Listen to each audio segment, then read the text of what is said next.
Good morning, dear students of class 7th. It is your GK class. Today I am going to teach you chapter 4. Chapter name is Indian Ports, means Bhartiya Bandargah. Now let's start the chapter. The 9 coastal Indian states Gujarat, Maharashtra, Goa, Karnataka, Kerala, Tamil Nadu, Andhra Pradesh, Odisha and West Bengal are home to all major and minor ports of India. जो 9 तटीय भारतीय राज्य हैं जो कि हैं गुजरात, महाराष्ट्र, गोवा, कर्नाटका, केरला, तमिलनाडु, आंध्र प्रदेश, उड़ीसा और waste Bengal, ये सभी जो मुख्य और छोटे बंदरगाह हैं उसके घर हैं. There are total 13 major sea ports of India.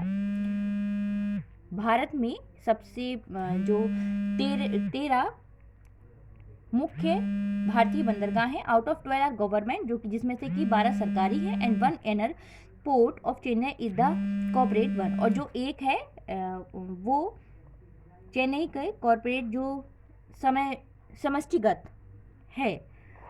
Name the states in which these ports are located. यहाँ पर कुछ जो पोर्ट्स हैं उनके बारे में डिटेल में दिया गया है. आपको वो पोर्ट किस स्टेट में है उसका नेम लिखना है.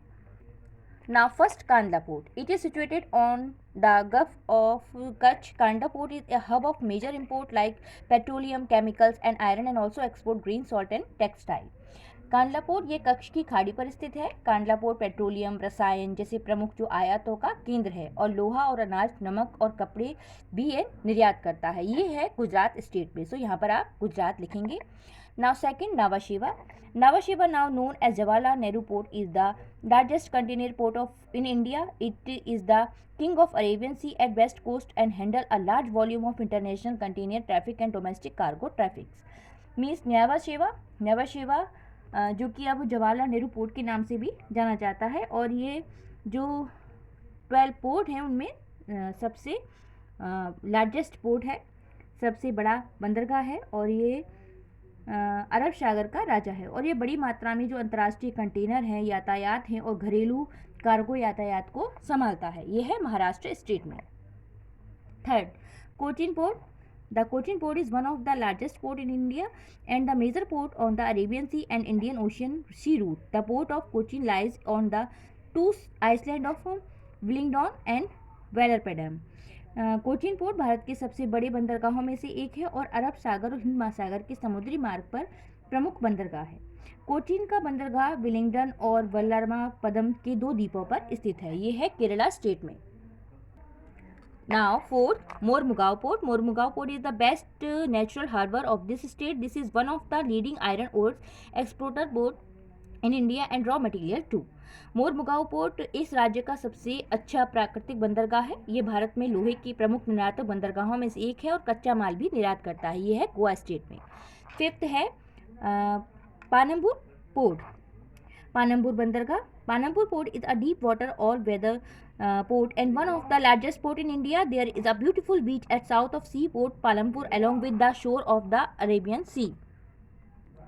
पानमपुर पोर्ट एक गहरा पानी में का बंदरगाह है और भारत के सबसे बड़े बंदरगाहों में से एक है. अरब सागर के किनारे के साथ पानमपुर के समुद्र मोरमुगाओ बंदरगाह के दक्षिण में एक सुंदर जो समुद्र है उसके तट पर है. ये कर्नाटका स्टेट में है. Now Mumbai port. The Mumbai port is located in the mainland of West Mumbai on the west coast of India, which natural deep water harbour. It is the largest port in India and handles bulk cargo traffic. Mumbai port Bharat के पश्चिमी तट पर पश्चिमी मुंबई के मुख्य भूमि पर प्राकृतिक गहरे पानी के बंदरगाहों में स्थित है. यह भारत का सबसे बड़ा बंदरगाह है और बल्क कार्गो के ट्रैफिक को भी संभालता है. यह है महाराष्ट्र स्टेट में. So right here Maharashtra. Now 7th, Port Blair. Port Blair is the youngest seaport in India and one of the 12 major port of the country. It is the only port that is connected to the mainland of India through flight and ship. Port Blair Bharat का सबसे छोटा समुद्री बंदरगाह है और देश के 12 प्रमुख बंदरगाहों में से एक है. यह एकमात्र ऐसा बंदरगाह है जो उड़ान और जहाज के माध्यम से भारत की मुख्य भूमि से जुड़ा है. यह है अंडमान एंड निकोबार स्टेट में. Now 8, Tuticorin Port. Tuticorin Port is an artificial deep sea harbour and one of the 12 major port of India. The artificial port of Tuticorin is a all-weather port and receive a large volume of international traffic. टूटिकोरिन बंदरगाह एक कृत्रिम गहरे समुद्र का बंदरगाह है और भारत के 12 बंदरगाहों में से प्रमुख बंदरगाह है. टूटिकोरिन का बंदरगाह एक जैसे मौसम का बंदरगाह है और बड़ी मात्रा में अंतर्राष्ट्रीय यातायात को संभालता है। यह है तमिलनाडु स्टेट में। Now Haldia port. Haldia port is a major sea port situated near the Hooghly river. It is also a base of Indian coast guard. Haldia port Hooghly नदी के पास स्थित है, एक प्रमुख बंदरगाह है। यह भारतीय तटरक्षक बल का एक आधार भी है। यह है वेस्ट बंगाल में। Now Vizag port. The port city of Visakhapatnam is located on the southeast coast of India. Visakhapatnam or Vizag has one of the India's largest seaport and the oldest seayard of country. Vizag port जो कि विशाखापट्टनम का बंदरगाह है, शहर भारत के दक्षिण पूर्वी तट पर स्थित है। विशाखापट्टनम या विजांग में भारत का सबसे बड़ा बंदरगाह है और देश का सबसे पुराना शिपयार्ड भी है। यह है आंध्र प्रदेश स्टेट में। Now Paradip Port, the artificial deep water port of east coast of India, is located in the Jagdishpur district. Paradip Port has its own railway system. Paradip Bharat के पूर्वी तट का कृत्रिम गहरे पानी का बंदरगाह है और जो जगदीशपुर जिले में स्थित है। पारादीप इसके पोर्ट में खुद रेलवे सिस्टम है। ये है उड़ीसा में। Madras Port. Madras Port is one of the oldest port of India and the second largest port in the country. Madras Port is also the largest port in the Bay of Bengal and a hub port of cars, big containers and cargo traffic in the east coast of India. Madras port Bharat के सबसे पुराने port में से एक है और ये देश का दूसरा सबसे बड़ा पोर्ट है। मद्रास पोर्ट बंगाल की खाड़ी में है और सबसे बड़ा बंदरगाह है और भारत के पूर्वी तट में कार्गो, बड़े कंटेनरों और कार्गो यातायात के लिए एक बंदरगाह है। यह है तमिलनाडु स्टेट में। Now I will explain the exercise.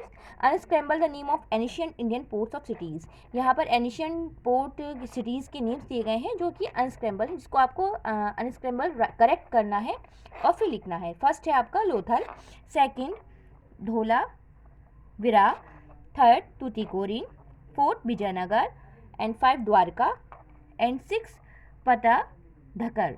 So I hope you all have understand this chapter. Keep practice. Thank you.